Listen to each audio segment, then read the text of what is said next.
Hi friends, today I'm going to show you how to repot cattleyas. This is my Cattleya Mi Memoria. I just got it from an order online. This came from Ecuador. They are being sold by ecuagenera.com, and I'm going to show you how I repot the cattleyas that I order. We have different weather conditions, we have different situations, and just take everything with a grain of salt. This is what works for me. This is how I grow my cattleyas, and I hope you learned something. So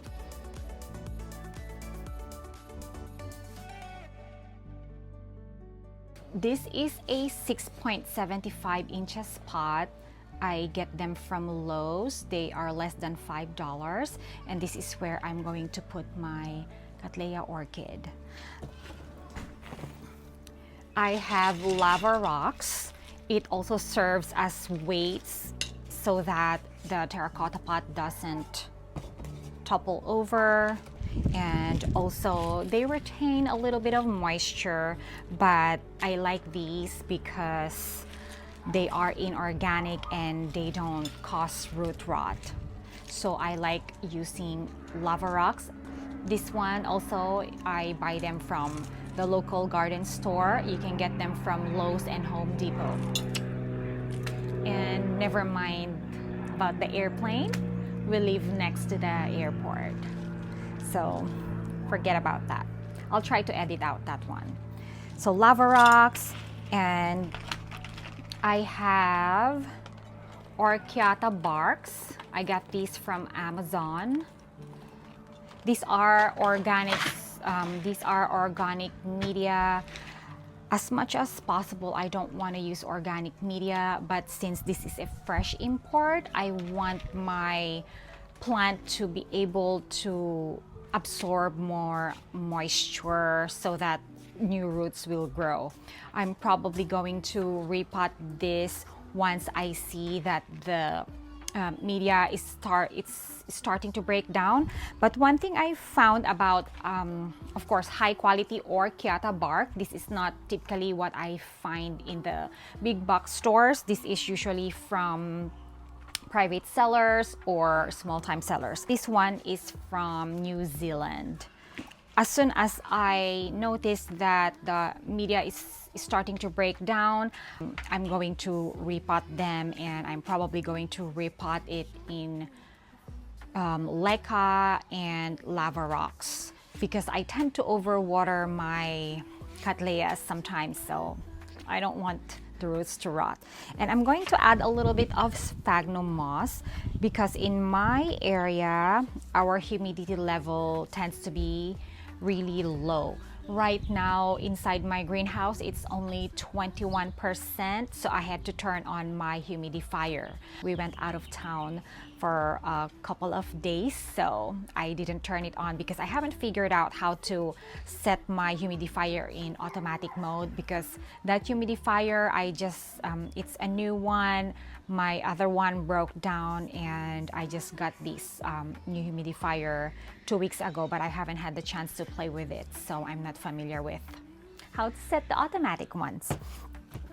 Anyway, and this is not typically what I use with my cattleyas. These are very, very tiny grains of perlites. I usually use the bigger chunks of perlites, probably about this size, 1/4 inch size, but this is what I have. I didn't have time to order it. I usually use these smaller perlites with my Hoyas, but this is what I have, so this is what I'm going to use. If you don't have perlite, you don't necessarily have to add them because these chunks of lava rocks already provide good aeration. So I'm thinking I'm probably not gonna add the perlite at all. If you don't have perlite, it's okay. I'm thinking of not adding the perlite at all because I feel like they're really, really small, and I figured the lava rocks already provide enough aeration, so we're okay with that. So I'm probably just gonna add orchid bark,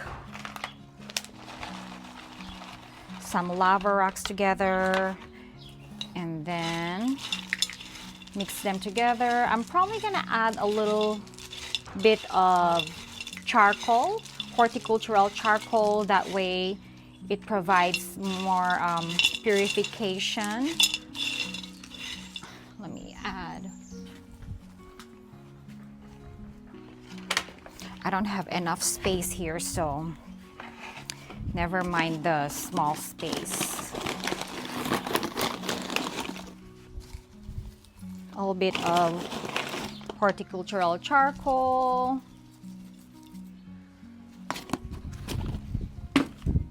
Mix them together.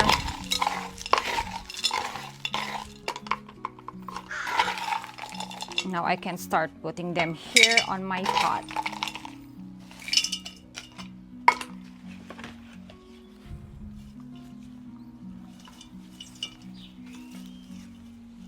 You have to be careful not to add too much sphagnum moss, because like I said, the roots will rot if you add too much, especially if you tend to overwater like me.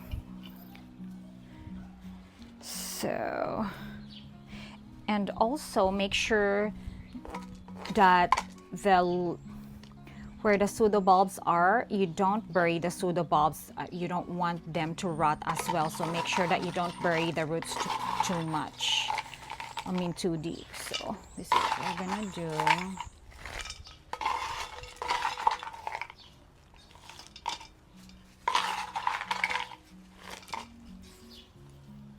I don't think I need a stick to hold it together. Or maybe I do.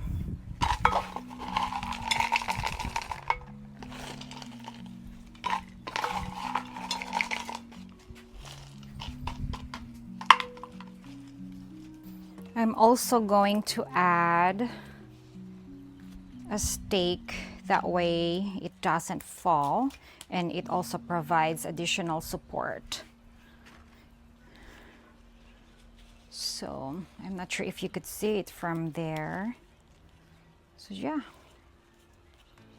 like this. So as you can see, I didn't bury the pseudobulbs. So right here. Yeah.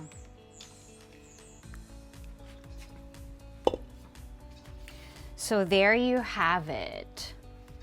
One thing I usually do during summer or during hot weather, which is we're starting to have right now, sometimes I put moistened sphagnum moss on the top just to retain a little bit of moisture while the roots are starting to grow, especially on springtime. So like I said, just take everything with a grain of salt. I am not an expert grower. I'm just a small-time hobbyist, and this is what works for me. So yeah, so I'm sharing my tips.